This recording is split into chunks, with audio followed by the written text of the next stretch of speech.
Memo. Now for the top story tonight. We've been reporting for years the violence in certain black sections of Chicago is out of control. Last year, 386 African Americans were murdered in the Windy City, most by other blacks. Across the country, the black-on-black murder rate stands at 90%. In response to that, Illinois State Representative Monique Davis said this on the radio. I'm going to tell you what some suspicions have been, and people have whispered to me. They're not sure that black people are shooting all of these children. There's some suspicion, and I don't want to spread this, but I'm just going to tell you what I've been hearing. They suspect maybe the police are killing some of these kids. Joining us now from Chicago is Miss Davis. Do you regret saying that, madam? Well, I didn't say it, Bill. I repeated what members of my community have said to me. And it is crucially important that people realize that that was not Monique Davis's statement. I was repeating what community members have said to me. But did you not? You didn't say, but that's crazy and they shouldn't even think this, because that's not what's happening. Do I have to say that? Do I have to say that? Yeah, you do. Because it came across that you here. Because here's why you have to say it, for two reasons. Number one, you have credibility as an elected official. All right. And number two, people don't know where you stand. Are you buying that? Are you not buying that? Are you refuting that? I mean, that is destructive to the discourse. I mean, Chicago police, as you well know, are not gunning down black children. You know that, right?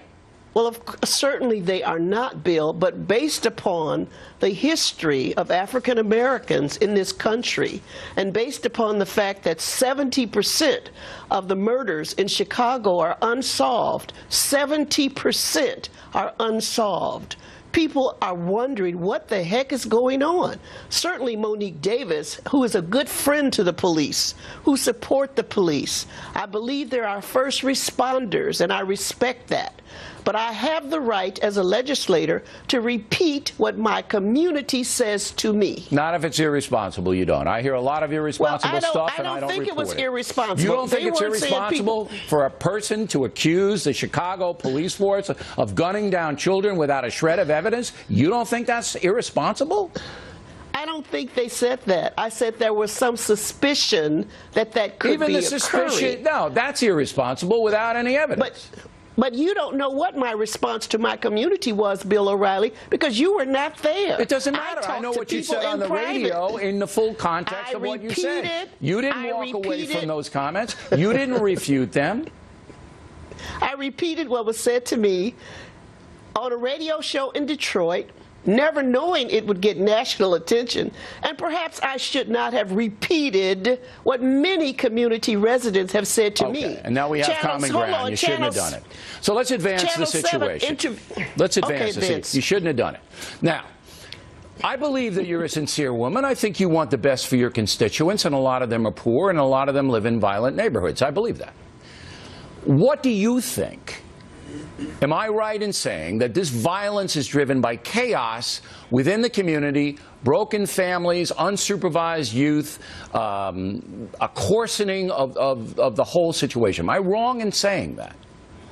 I think you're terribly wrong. The violence is escalated because of a poor education system, because of lack of employment, because of the inability to use a park district free, as I did when I was a kid. There are no resources to help these kids do anything. So it had nothing to do with the family. It has nothing to do with the collapse of the family. I didn't say it. I did not say it has nothing to do with the family. That's my central theme. Did you have a mom and a dad? The family is a big background. Did you have a mom and a dad in the home? Everyone has a mom and dad. Did you have a mom and a dad in the home? I had a wonderful mother and dad, Mr. and Mrs. Constance and James McKay. Fabulous and there you go, Miss Davis. And you know what? You had a wonderful mom and dad in the home, and most of your constituents don't.